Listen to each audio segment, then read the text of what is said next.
Parole du coin. Le coin de la bonne parole. Bienvenue dans Parole du coin, le podcast où les proverbes prennent la parole et la vie quotidienne devient une leçon de sagesse. Ici, chaque épisode est une invitation à réfléchir, à ressentir, à observer le monde autrement à travers ces petites phrases populaires qui en disent très très long. Entre philosophie de trottoir et sociologie de comptoir, on explore ensemble comment les mots d'hier éclairent les réalités d'aujourd'hui. Installez-vous, ouvrez l'esprit et laissez parler la parole du coin.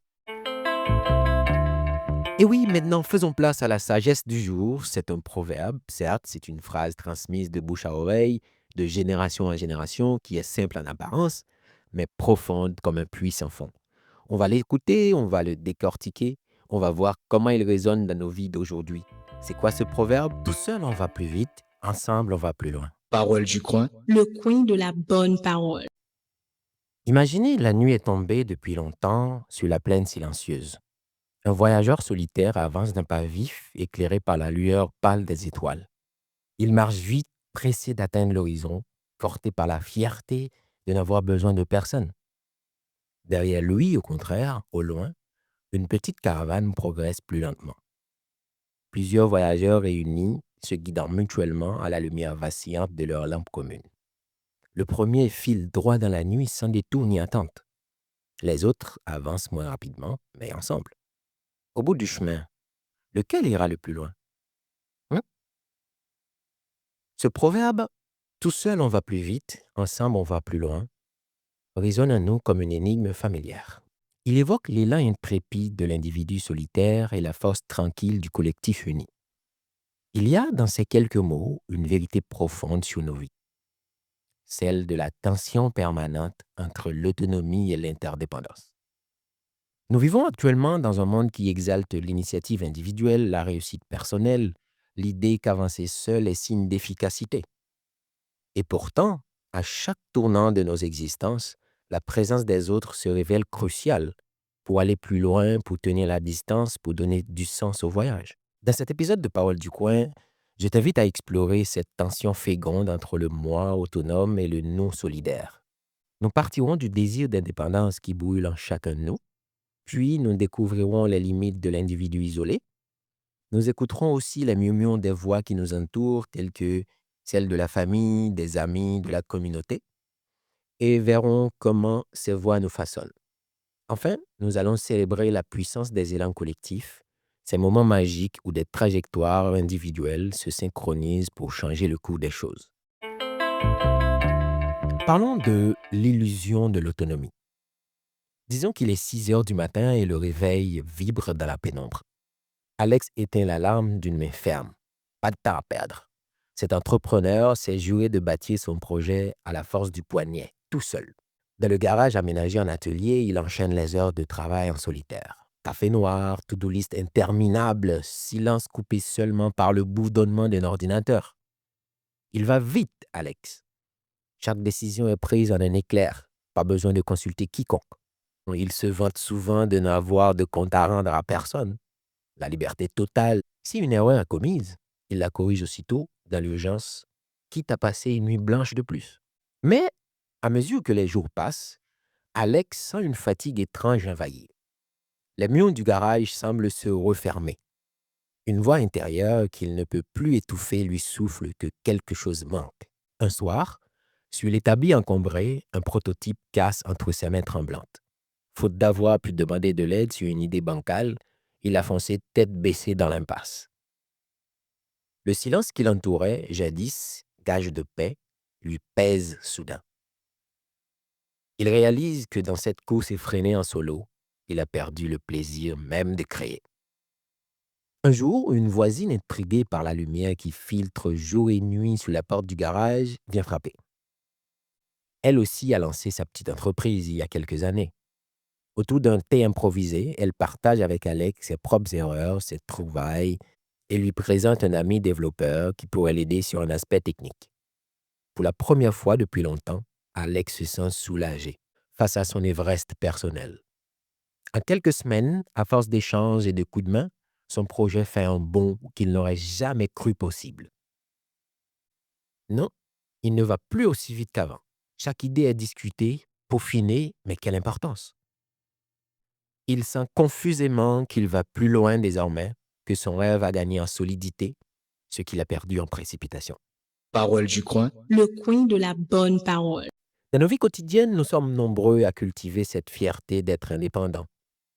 Que ce soit une mère solo, jonglant avec 3 emplois pour élever ses enfants sans aide, ou un étudiant qui s'acharne à résoudre seul un problème de maths pendant des heures, plutôt que de téléphoner à un camarade, nous valorisons l'effort solitaire.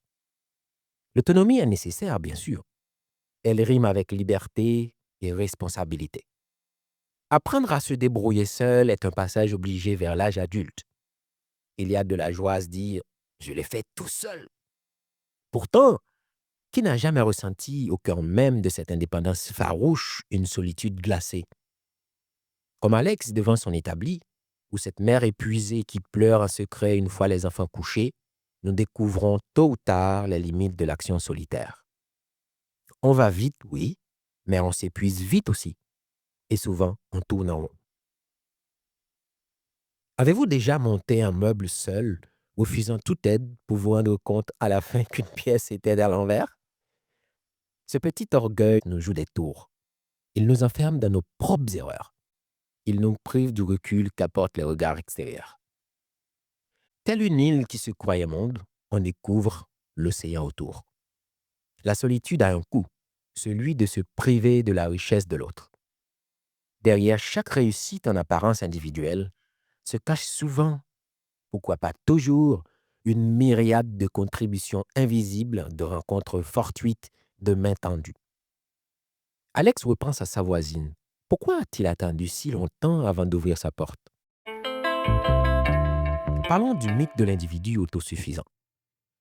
Nous grandissons avec l'histoire du self-made man, du héros solitaire triomphant par son seul génie et son labeur. Dans les livres d'école, on admire l'inventeur isolé dans son grenier, l'explorateur parti seul conquérir les pôles, l'entrepreneur parti de rien pour bâtir un empire. Ce récit flatte notre désir de liberté et de mérite individuel. Mais il omet l'essentiel. Aucun de ces héros n'a vraiment été seul. L'inventeur s'appuyait sur des siècles de science accumulées par d'autres. L'explorateur suivait des cartes dessinées par des prédécesseurs et était guidé par des habitants locaux. L'entrepreneur a bénéficié d'une éducation, d'infrastructures, de travail de ses employés. En vérité, personne ne se fait tout seul. Ça n'existe pas. Comme le pédagogue brésilien Paulo l'écrivait si bien, personne ne libère autrui, personne ne se libère seul, les hommes se libèrent ensemble. Cette phrase, Paulo l'emploie pour parler de l'émancipation face à l'oppression. On n'accède pas à la liberté en étant isolé, mais par une prise de conscience critique et collective, la conscientisation et par l'action commune, main dans la main avec ses pairs. Si cela vaut pour les grandes luttes sociales, cela vaut aussi pour nos vies quotidiennes. Nous nous construisons grâce aux autres. De la petite enfance à l'âge mûr, nous sommes le fruit d'une interaction constante avec notre entourage. L'homme est le produit de son milieu. Pensez à la façon dont un enfant apprend à parler. Au début, il babille des sons incompréhensibles, il baragouine. C'est en écoutant les voix autour de lui, en imitant, en étant repris, encouragé, qu'il forme ses premiers mots. Le psychologue russe Vygotsky a développé l'idée que nos capacités naissent d'abord dans l'interaction sociale. Il parle de zone proximale de développement pour décrire cet écart entre ce que l'enfant peut accomplir seul et ce qu'il peut réaliser avec l'aide d'un père plus expérimenté. Un enfant qui n'arrive pas à faire un puzzle parvient si son grand frère lui montre une astuce, si un parent guide sa main. Grâce à l'autre, on va plus loin que ce qu'on aurait pu accomplir seul. Cette dynamique ne s'arrête pas en grandissant. Que ce soit pour apprendre une nouvelle compétence professionnelle ou surmonter une épreuve personnelle, la présence d'autrui nous élève au-delà de nos limites individuelles. Considérons maintenant l'histoire de Leila, une élève immigrée arrivée en cours d'année dans un lycée d'une nouvelle contrée. Prenons un lycée au Nouveau-Brunswick. Seule dans un environnement inconnu, elle pourrait vite décrocher la barrière linguistique, le mal du pays, le sentiment d'être différente, le freine chaque jour. Considérons maintenant l'histoire de Leila, une élève immigrée arrivée en cours d'année dans un lycée d'une nouvelle contrée. On peut prendre Nouveau-Brunswick. Seule dans un environnement inconnu, elle pourrait vite décrocher. Quand on considère la barrière linguistique, le mal du pays, le sentiment d'être différente, tout ça la freine chaque jour. Dans les premières semaines, Leila reste en retrait, persuadée qu'elle doit s'en sortir seule pour prouver sa valeur. Elle passe de longues soirées sur ses dictionnaires et manuels pour tenter de rattraper son retard. Sa progression est lente et décourageante. Le matin, une professeure propose de la mettre en binôme avec Anaïs, une élève de sa classe, pour un projet. À deux, les jeunes filles se découvrent des points communs extraordinaires. Anaïs l'emmène à la bibliothèque, l'aide à choisir des livres plus accessibles, l'invite même à déjeuner chez elle avec sa famille un dimanche. En quelques mois, le français de Leila s'améliore à vue d'œil, mais surtout son visage s'éclaire. Elle qui baissait les yeux participe désormais en classe. Son succès scolaire naissant n'est pas le fruit d'un héroïsme solitaire, mais de cette solidarité discrète qui a tissé autour d'elle un réseau de soutien. Leila a découvert qu'accepter l'aide d'Anaïs ne la diminuait pas, bien au contraire. Ensemble, elles sont allées plus loin, l'une et l'autre. Leila dans son intégration, Anaïs dans sa compréhension de l'amitié et de la différence. Il y a là une leçon. Cette leçon, c'est l'indépendance absolue est un mythe. Une leçon qu'on se raconte pour glorifier l'ego. En réalité, nous avançons toujours avec les apports de ceux qui nous entourent, que nous le reconnaissions ou non. En prenant conscience de ce mythe, quelque chose en nous se libère. Là, on parle de la culpabilité de demander de l'aide qui s'allège. La honte d'avoir eu besoin des autres se transforme en gratitude. Il ne s'agit pas de nier nos accomplissements personnels, pas du tout, mais de voir plutôt la toile invisible de relations qui les rendent possibles. Comme un arbre qui semble pousser seul, mais qui est nourri par la mycorhize, ce réseau souterrain de racines et de champignons partagés, nos réussites individuelles s'enracinent dans un terreau communautaire. Nous commençons à entrevoir que l'opposition entre autonomie et dépendance est trop simpliste. Entre le tout seul et le tout ensemble, il y a un équilibre, une danse, une synchronisation. Être autonome ne signifie pas être coupé des autres, mais plutôt être capable de choisir sa voie, tout en reconnaissant les influences et les soutiens qui nous ont permis de la tracer. Ainsi se dissipe le mirage de l'autosuffisance. Et dans ce clair-obscur où le mythe recule, apparaît en creux une autre image, celle de l'individu pleinement humain au sein de son milieu, participant à un jeu d'interdépendance riche et complexe. Passons maintenant au troisième mouvement où cette interdépendance prend forme concrète dans nos collectifs, nos familles, nos communautés, toutes ces structures vivantes où se joue la coopération au quotidien. Imaginez une famille autour d'une table, un soir d'hiver. Les générations s'y mêlent. Les grands-parents racontent des anecdotes du bon vieux temps, les parents discutent de l'organisation de la semaine à venir, les enfants chahutent et rient. À première vue, c'est une scène ordinaire. Pourtant, quelle merveille d'organisation collective se cache derrière cette banalité apparente. Tandis que l'un fait la vaisselle, l'autre aide le petit dernier à faire ses devoirs, un troisième relie un CV pour un cousin en recherche d'emploi. Dans une famille soudée, chacun donne et reçoit tour à tour. L'autonomie de chacun grandit grâce au soutien mutuel. Parole du coin. Le coin de la bonne parole. L'enfant apprend à faire du vélo sous le regard attentif de son père ou de sa mère qui court à côté, prête à rattraper une chute. La grand-mère dépend de sa fille pour faire ses courses, mais c'est elle qui la console d'un mot doux quand le moral flanche. Ces échanges quotidiens, invisibles à l'œil extérieur, sont la trame même de nos vies. Au-delà du cercle familial, pensons au groupe d'amis, aux voisins d'un immeuble qui s'entraident. Ici, un voisin qui garde un double des clés en cas de pépin, là où une amie qui vous apporte une soupe chaude quand la grippe vous cloue au lit. À chaque fois, un fil de confiance se tisse. Le psychologue humaniste Carl Rogers parle de la relation d'aide pour décrire ce lien bienveillant qui permet à une personne de se sentir comprise et soutenue.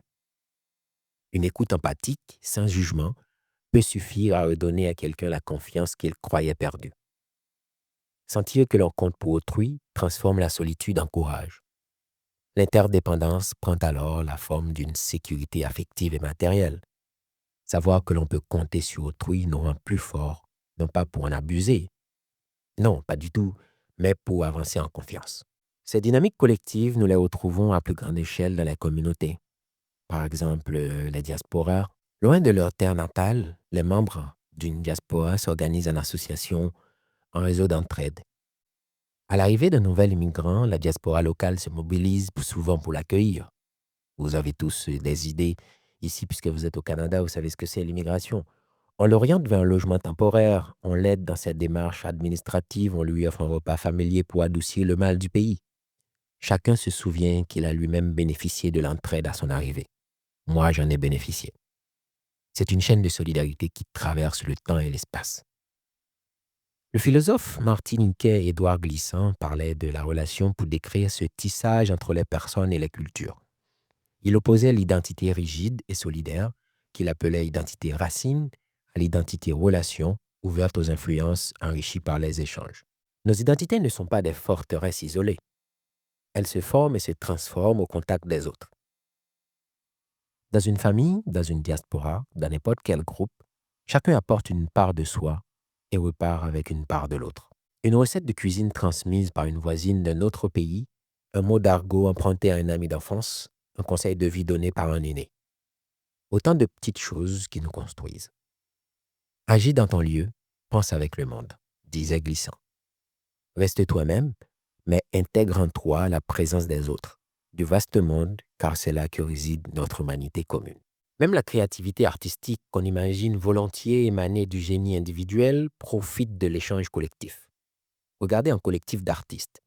Dans un atelier partagé, une peintre cherche l'inspiration en discutant avec le sculpteur d'à côté.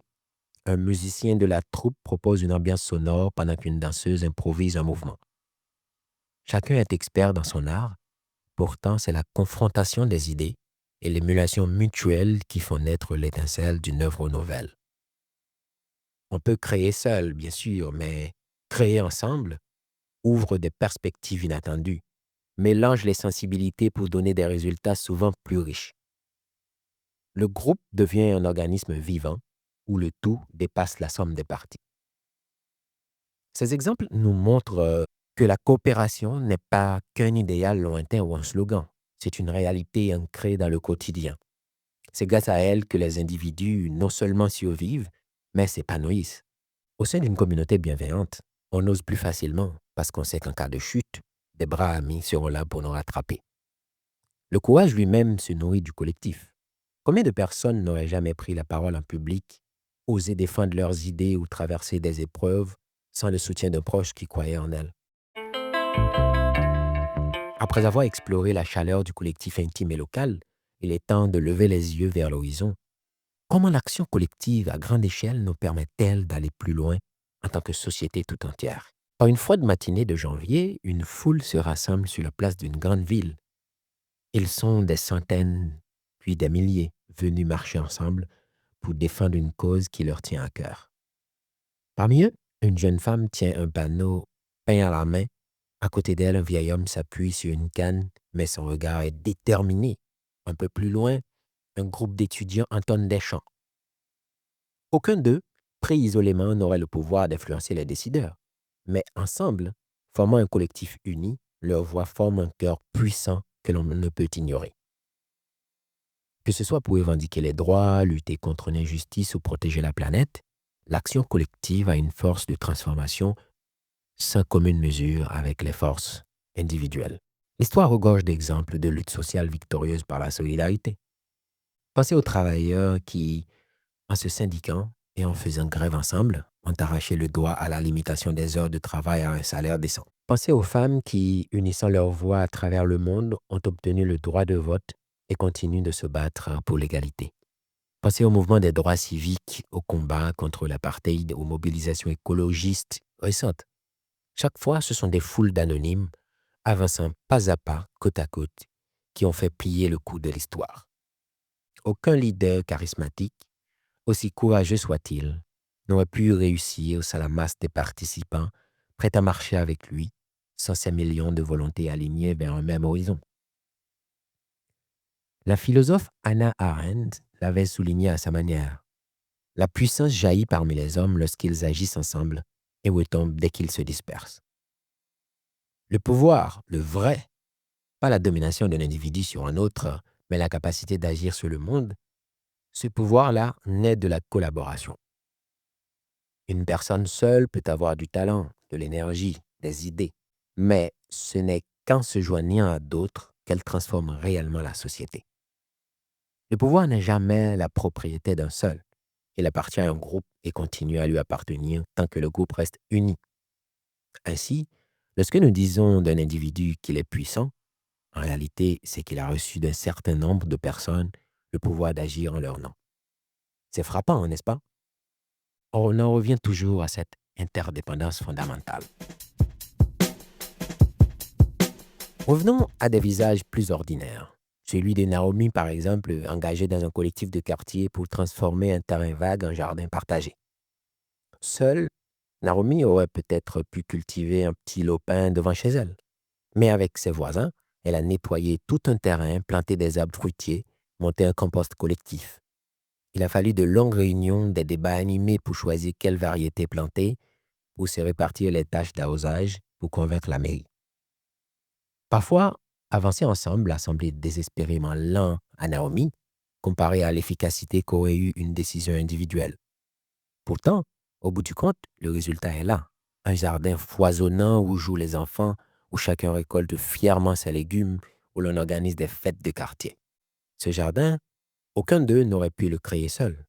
Et surtout, il ne fleurit que par l'engagement continu de tous. S'ils abandonnent collectivement, l'espace retombera dans la friche.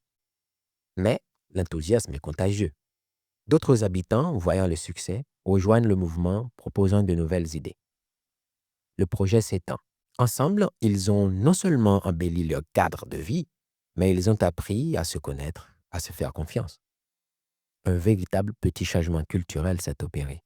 Des voisins qui s'ignoraient se saluent maintenant chaque matin au détour d'une rangée de tomates. Ces victoires collectives, qu'elles soient modestes ou historiques, nous enseignent la patience et l'humilité. Oui, avancer ensemble exige parfois de ralentir, d'écouter la vie de chacun, de faire des compromis.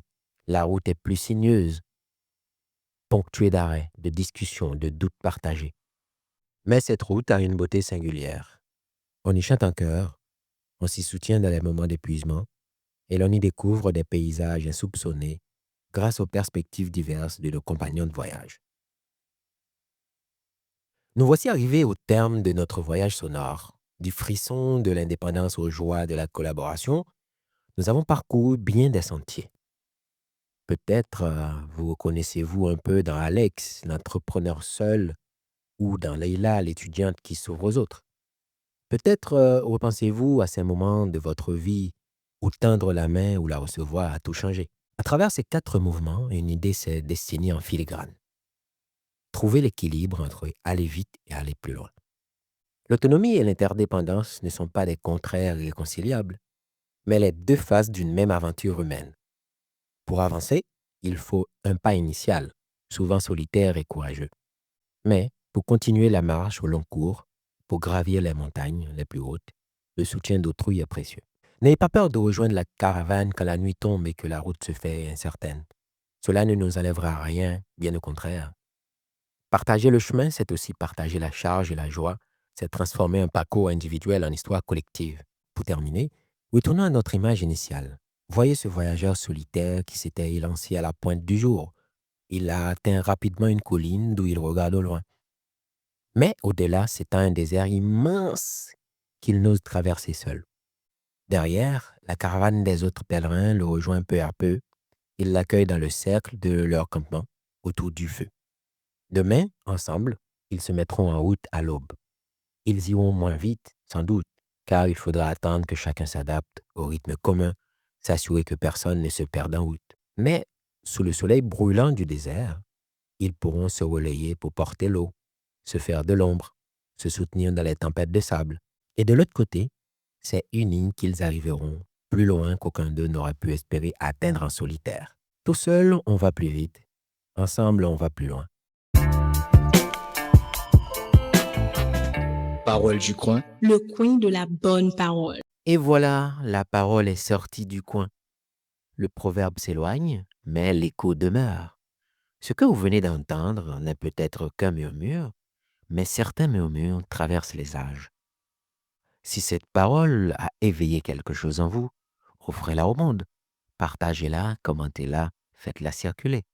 Car chaque geste, aussi simple soit-il, est une façon d'honorer la sagesse qui nous dépasse.